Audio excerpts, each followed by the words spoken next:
আমি যেভাবে কাঁঠালের বিচির ভর্তাটা বানিয়েছি, এভাবে যদি আপনি কাঁঠালের বিচির ভর্তা বানান, তাহলে আপনি অনায়াসে 1 প্লেট ভাত খেয়ে ফেলতে পারবেন। গরম ভাতের সাথে এভাবে কাঁঠালের বিচির ভর্তাটা বানালে খেতে দারুণ মজা হয়। কাঁঠালের বিচির ভর্তা বানানোর জন্য একটি কড়াইতে আমি কাঁঠালের বিচি দিয়ে দিলাম, তারপর দিয়ে দিলাম পানি। তারপর আমি এগুলোকে সিদ্ধ করে নিয়েছি। যখন এর মধ্যে থেকে পানি শুকিয়ে যায়, তারপর আমি এর মধ্যে সামান্য একটু সরিষার তেল দিয়ে দিলাম। তেলটা দিয়ে এগুলোকে আমি একটু ভেজে নিব। কাঁঠালের বিচিটা যখন ভাজা হয়ে যাবে, তখন আমি এর মধ্যে দিয়ে দিব একটি বড় সাইজের পেঁয়াজ কুচি। পেঁয়াজটাকে দিয়ে এটাকে আমি ভালো করে একটু নেড়েচেড়ে ভেজে নিব। এভাবে কাঁঠালের বিচিটাকে ভেজে নিলে তাহলে ভর্তাটা খেতে বেশি মজা হয়। এখন বাটাবাটির পালা। কাঁঠালের বিচিগুলোকে আমি ভর্তা বানানোর জন্য পাটায় বেটে নিব।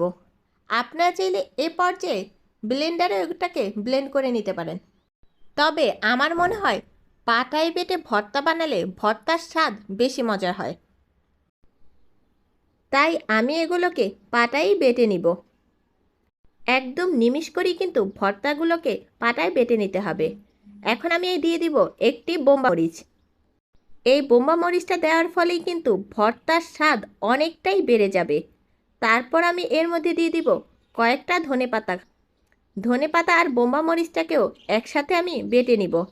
আপনারাও চেষ্টা করবেন বোম্বা মরিচটা দিয়েই এই ভর্তাটা বানাতে, তাহলে দেখবেন ভর্তার স্বাদটা কিন্তু অনেকটাই বেড়ে যাবে। তারপর দিয়ে দিব স্বাদমতো লবণ। তারপর সব কিছুকে একসাথে আবারও ভালো করে একদম নিমিষ করে বেটে নিব। যারা বোম্বা মরিচ খেতে পছন্দ করেন না, তারা চাইলে কিন্তু এ পর্যায়ে আপনারা শুকনা মরিচ কিংবা কাঁচা মরিচ দিয়েও এই ভর্তাটা বানাতে পারেন। তবে বোম্বা মরিচের যেহেতু সুন্দর একটা ফ্লেভার আছে, তাই বোম্বা মরিচ দিয়ে ভর্তাটা বানালে কিন্তু ভর্তাটা খেতে বেশি মজার হয়। এখন আমি সব কিছুকে একসাথে ভালো করে মিশিয়ে নিব। আমার কিন্তু ভর্তাটা বানানো হয়ে গেছে। গরম গরম ভাতের সাথে লেবু চিপে এই ভর্তাটা খেতে কিন্তু অসম্ভব মজা হয়। আশা করছি এই ভর্তার রেসিপিটা আপনাদের ভালো লেগেছে। ধন্যবাদ।